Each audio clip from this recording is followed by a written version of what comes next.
Pengamat keamanan data dari vaksin.com, Alphonse Tanujaya mengatakan bahwa Undang-Undang Perlindungan Data Pribadi atau PDP nomor 27 tahun 2022 bagaikan undang-undang ibu tiri yang memberikan superioritas semu pada lembaga publik pemerintah. Hal itu terjadi pada Undang-Undang PDP nomor 27 yang baru disahkan oleh pemerintah dan dapat diakses dari situs Sekretariat Kabinet. Kalian bisa akses linknya di QR berikut ini. Belajar dari hal ini diharapkan kedepannya perlu menjadi perhatian para anggota Dewan Tim Perumus yang menelurkan RUU ini agar tidak melahirkan undang-undang yang tajam pada lembaga swasta namun tumpul pada lembaga pemerintah. Padahal data pribadi yang diolah adalah data yang sama-sama milik masyarakat Indonesia dan jika dieksploitasi tidak pandang bulu, baik oleh institusi swasta atau institusi pemerintah, resiko dan kerugiannya tidak berbeda. Malah faktanya jika ditelaah kasus-kasus kebocoran data yang pernah terjadi, lembaga publik pemerintah secara de facto mengalami kebocoran data yang lebih banyak dan lebih masif dibandingkan lembaga swasta. Sehingga akan menjadi sangat tidak adil dan tidak mendidik jika lembaga publik pemerintah justru diperlakukan lebih lunak dibandingkan lembaga swasta. Namun nasi sudah menjadi bubur ayam, Undang-Undang Nomor 27 sudah resmi disahkan. Undang-Undang PDP memberikan definisi bahwa setiap orang adalah orang perseorangan atau korporasi. Sedangkan badan publik adalah lembaga atau badan yang sebagian atau seluruh dananya berasal dari APBN atau APBD. Jadi secara hubungan finansial, mungkin bisa diumpamakan bahwa badan publik adalah anak kandung pemerintah karena dananya berasal dari APBN atau APBD.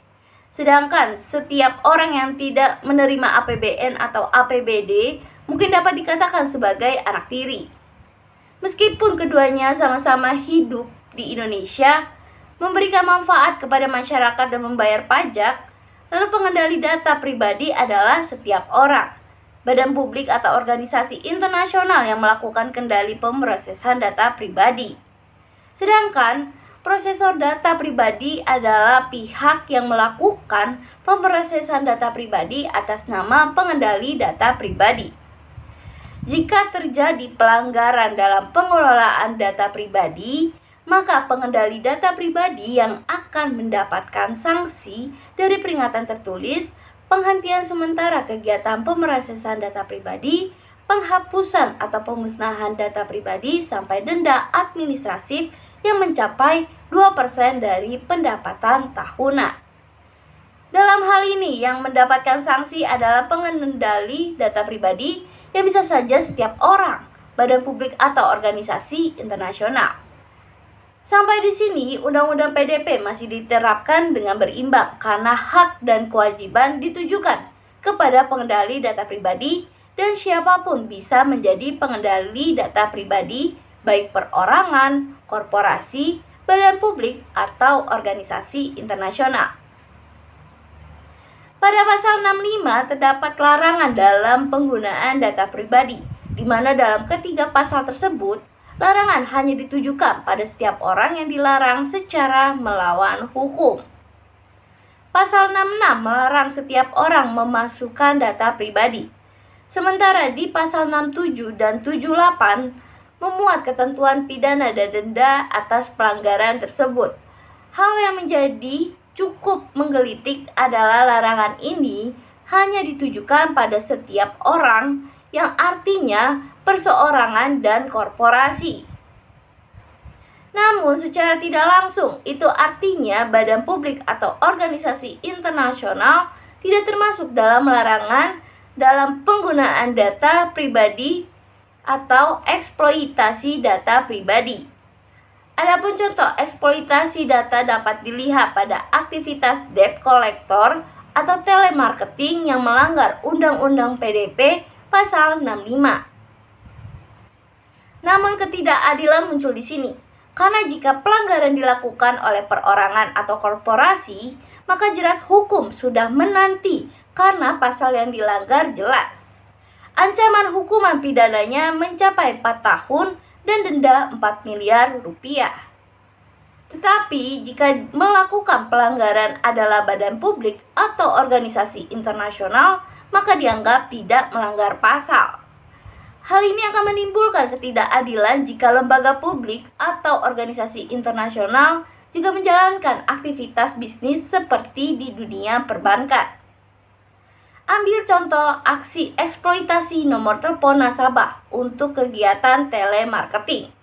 Jika korporasi atau bank swasta melakukan telemarketing, maka korporasi melanggar Undang-Undang PDP Pasal 65, sedangkan lembaga publik atau bank pemerintah dikecualikan dari larangan ini. Dengan pemandangan tersebut, maka disarankan lembaga PDP ini bisa bersikap sebagai ibu tiri yang adil. Walaupun ditakdirkan sebagai ibu tiri, namun tidak harus berlaku tidak adil kepada semua anaknya, seperti kisah bawang merah dan bawang putih. Justru anak yang lebih bermasalah itu sekalipun anak kandung yang harus mendapatkan perhatian dan treatment khusus sehingga bisa melakukan perbaikan. Perlakuan berbeda pada anak yang sering melakukan kesalahan, lembaga publik atau pemerintah malah dilindungi dari konsekuensi, sedangkan anak yang kurang melakukan kesalahan, lembaga non-pemerintah malah cenderung mendapatkan konsekuensi lebih berat. Maka, selain menunjukkan ketidakadilan dan dalam jangka panjang, juga tidak akan membantu mendidik anak yang sering berbuat kesalahan. Lembaga yang tidak mendapatkan konsekuensi berat tidak akan belajar karena ia akan dilindungi setiap kali berbuat kesalahan. Bahkan, alih-alih memperbaiki dirinya, malah ia akan cenderung tetap seenaknya dan tidak mengubah kebiasaannya mengelola data dengan buruk. Undang-undang PDP mematikan kreativitas karena takut ancaman hukuman mengelola data. Dunia usaha jadi takut untuk melakukan terobosan yang bisa memberikan manfaat dan kemajuan bagi perkembangan ekonomi dan dunia digital Indonesia.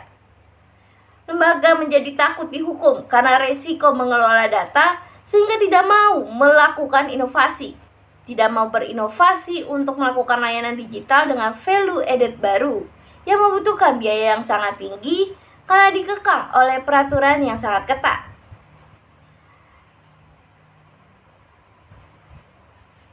Dampaknya sebelum membuahkan hasil sudah harus mengeluarkan biaya sangat tinggi untuk compliance.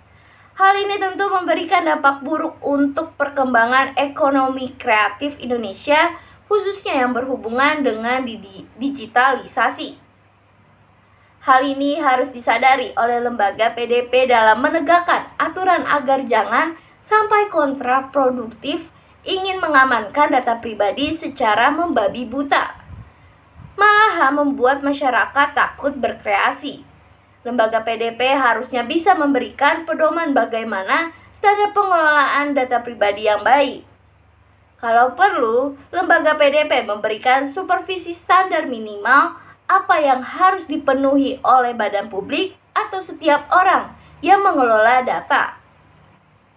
Seperti memberikan template database yang aman dan baik, seperti menerapkan enskripsi dan pengelolaan kredensial yang baik dan terpisah. Tertanda Alphonse Tanujaya.